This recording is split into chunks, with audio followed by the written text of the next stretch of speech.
Hi, இன்றைக்கி நம்ம அம்மாஸ் cooking ஸ்டைலில் என்ன செய்ய போகிறோம்னு பார்த்தீங்கன்னா பெப்பர் சிக்கன் கிரேவி தான் செய்ய போகிறோம். வாங்க எப்படி செய்கிறதுன்னு பார்க்கலாம்.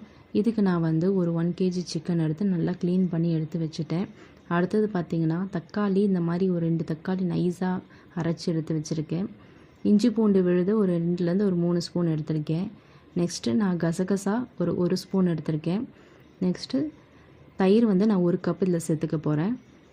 அடுத்தது நம்ம பெப்பர் மசாலாவுக்கு என்னென்ன தேவைன்றது பார்க்கலாம். இதுக்கு நான் பெப்பர் எடுத்திருக்கேன்.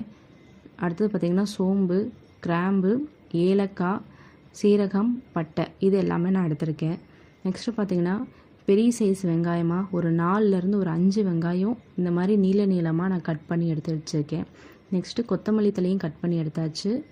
புதினாவும் க்ளீன் பண்ணி எடுத்தாச்சு. கருவேப்பிலை கொஞ்சம் வச்சுருக்கேன். பச்சை மிளகா காரத்துக்கு ஒரு 2 எடுத்திருக்கேன். அடுத்தது பார்த்திங்கன்னா பெப்பர் மசாலாவுக்கு ஒரு பேனில் பட்டை, கிராம்பு, ஏலக்காய் இது 3 சேர்த்து நல்லா நான் வறுத்து எடுத்துக்கிறேன். அடுத்தது நான் மிளகும் இதுலேயே நான் சேர்த்துக்க போகிறேன். இதுவும் நம்ம சேர்த்து நல்லா ஹீட் பண்ணி எடுத்துக்கலாம். கூடவே சோம்பும் சீரகமும் சேர்த்து நல்லா இதை நான் பொன்னிறமாக வதக்கி எடுத்துக்கிறேன். அடுத்தது பார்த்திங்கன்னா கசகசாவும் இது கூடயே நான் சேர்த்து எடுத்துக்கிறேன். நெக்ஸ்ட்டு ஒரு பேனில் பார்த்திங்கன்னா கருவேப்பிலை, பச்சை மிளகா, அடுத்தது வெங்காயம் இது 3 சேர்த்து நல்லா பொன்னிறமாக நான் வதக்கி எடுத்துக்கிறேன். நம்ம இது கூடவே வெங்காயம் வதங்கிறதுக்காக கொஞ்சம் சால்ட்டு நான் இதில் சேர்த்துக்கிறேன். அடுத்தது நான் இஞ்சி பூண்டு விழுதும் இந்த டைமில் நான் சேர்த்துக்கிறேன். இது எல்லாமே நல்லா பொன்னிறமாக வதங்கினதுக்கப்புறம் இஞ்சி பூண்டோட பச்சை வாசனையும் போனதுக்கப்புறம் நம்ம வச்சுருந்தோம் இல்லைங்களா தக்காளி, இதையும் நம்ம இதிலே சேர்த்துக்கலாம்.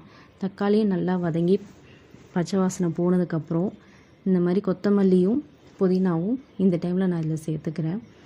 இதுவும் நல்லா வதங்கினதுக்கப்புறம் பாருங்கள் நல்லா வதங்கிடுச்சு. இப்போ இந்த டைமில் நான் எடுத்து வச்சுருக்க சிக்கன் பீசஸ் எல்லாமே இதில் நான் சேர்த்துக்கிறேன்.